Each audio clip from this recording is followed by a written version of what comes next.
범죄를 무슨 고수익 돈벌이처럼 생각하는 것 같았다니까요. 이런 일 해본 적이 있어요? 누가 뒤지나 한번 해보자. 야! 범죄자가 되고자 하는 이들을 상대로 장사를 하는 자들이 있어요. 섬 사람들이요, 사람 냄새가 안 난다고 해야 되나?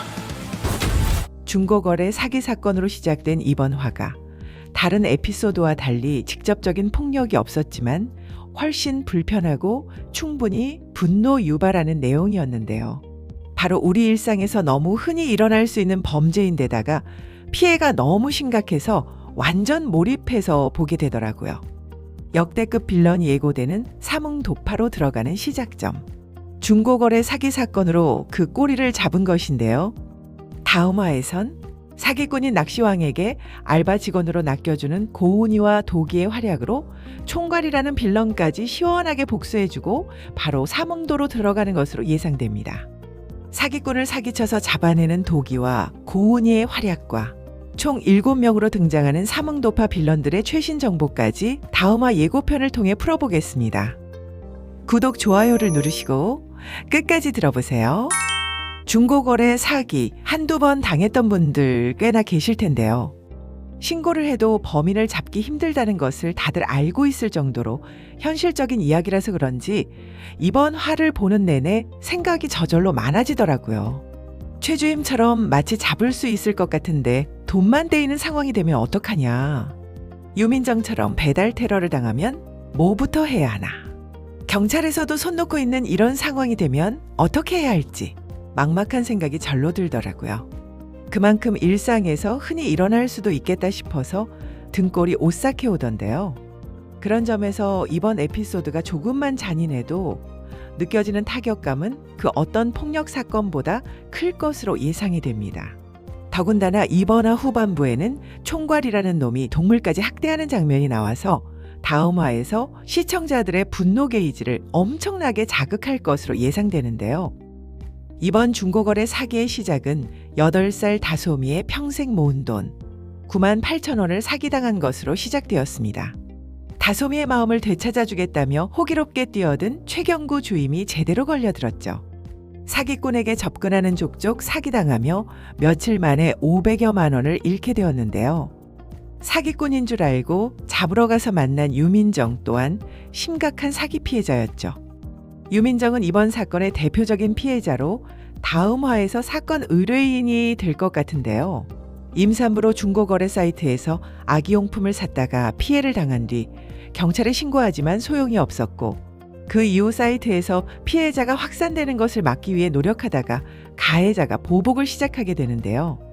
유민정의 집으로 배달 음식을 시키는 배달 테러뿐만 아니라 사기꾼으로 인터넷에 퍼뜨리며 정신적 폭행을 가하고 산부인과에 가는 사진까지 찍어서 불안에 떨게 만들었죠. 또한 계좌에 돈을 보내 사기꾼인 것처럼 해서 계좌가 막히고 이사도 가지만 또 알아내서 배달을 보내고 끝내 3천만 원의 거액을 요구합니다.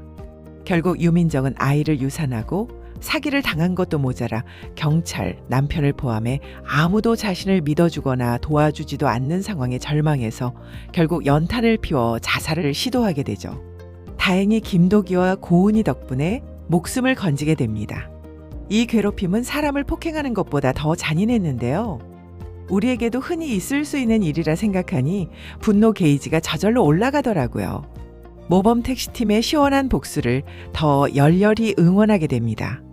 모범 택시팀은 중고거래 어플에 엘리먼트 아이돌 그룹의 첫 콘서트 표를 미끼로 알바 조직원 김정수를 찾아내죠.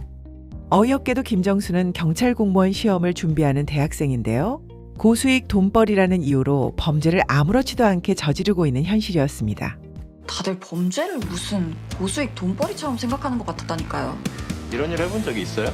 그리고 이들은 일면식도 없는 총괄이란 놈을 통해 알바로 중고거래 사기를 치는 알바 조직원들이었는데요. 고수익 알바라는 미끼를 던졌으니 이번엔 낚인 척하며 미끼를 물고 고수익 알바생이 되어줍니다. 고은이가 경력직으로 낚이는데요.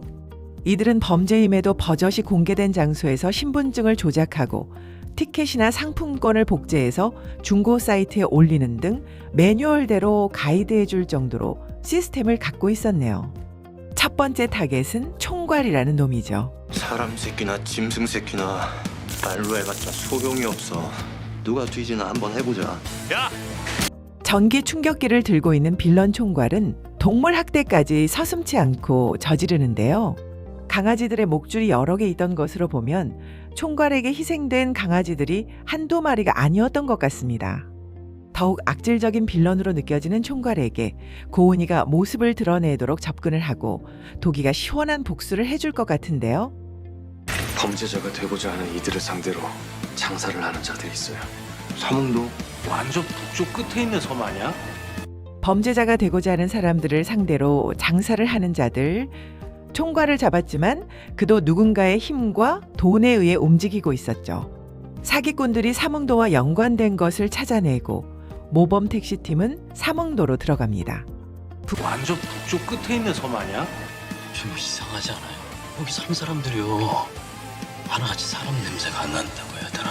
북쪽 끝에 있는 섬, 사람은 살고 있지만 사람 냄새가 안 난다고 할 정도로 정상적인 생활을 하는 곳이 아니라는 말이죠. 그곳에서 무슨 일이 일어나는 걸까요? 삼흥도파 빌런들은 현재 6명이 등장합니다. 이번화 첫 장면에 최철웅으로 보이는 빌런이 수산시장에서 화로트럭에 시신을 섬으로 옮겨와 바다에 수장하는 장면이 있었는데요. 버킷햇을 쓴 특수부대 용병 출신 킬러로 등장하는 최철웅은 실력도 실력인 만큼 섬에서 외부로 오가는 행동대장인 것 같고요. 도기와 주로 맞겨루는 상대가 되겠습니다. 도기가 위험에 빠질 만큼 체급과 실력이 뛰어난 것으로 예상이 된다 하네요. 최철웅과 더불어 총을 들고 위협을 가하는 여자 빌런이 여예림입니다. 전직 도박업체 프로그래머인데요. 화이트 해커의 1인자인 고은이와 만만찮은 실력을 겨루지 않을까 예상이 됩니다. 그게 해커의 대결일지 운전 실력일지 너무 기대되는 포인트입니다. 그리고 작은 배 위에서 시간을 체크해주며 이 섬을 쉴드 쳐주는 비리 경찰의 모습이 보이는데요. 현재 비리 경찰들이 조직적으로 연결되어 있다는 것을 알 수 있을 것 같네요. 그리고 전체 빌런 포스터에 삼흥도파에서는 유일하게 등장하는 빌런이 고작가입니다. 전직 비리 검사 출신이며 현재는 삼흥도에서 사진 작업을 하는 포토그래퍼인데요. 빌런 중에 최종 보스는 아니지만 비중이 높은 빌런으로 전직 비리 검사 출신인 만큼 사건을 구상하는 헤드빌런이 아닌가 추측되고요. 이경영이 연기하는 서왕, 장성철과 대화하는 옆모습이 서왕으로 보이는데요. 서왕은 전직은 사이비 교주, 현재는 삼흥사의 주지 스님입니다. 종교를 넘나드는 전문 사기꾼의 경력이 돋보이는데요. 입담이 보통이 아닐 듯 합니다만 서왕을 마크할 사람이 장성철이 아닌가 기대합니다. 그리고 삼흥도파의 최종 빌런은 해각으로 이어질 것으로 보이는데요. 아직은 어떤 스토리로 전개될지 나온 것은 없지만 삼흥도파가 최종 빌런을 품고 있는 역대 최악의 빌런 조직임은 분명한 것 같습니다. 끝으로 다가갈수록 잔인함이 짙어지고 시청자들의 복수에 대한 열망을 자극하는데요. 속 시원한 복수극이 될 다음화 너무 기대됩니다. 본방 시원하게 시청하시고요. 이어지는 삼흥도파의 실체, 재미난 이야기로 다시 만날게요. 구독, 좋아요는 큰 힘이 됩니다. 들어주셔서 감사합니다.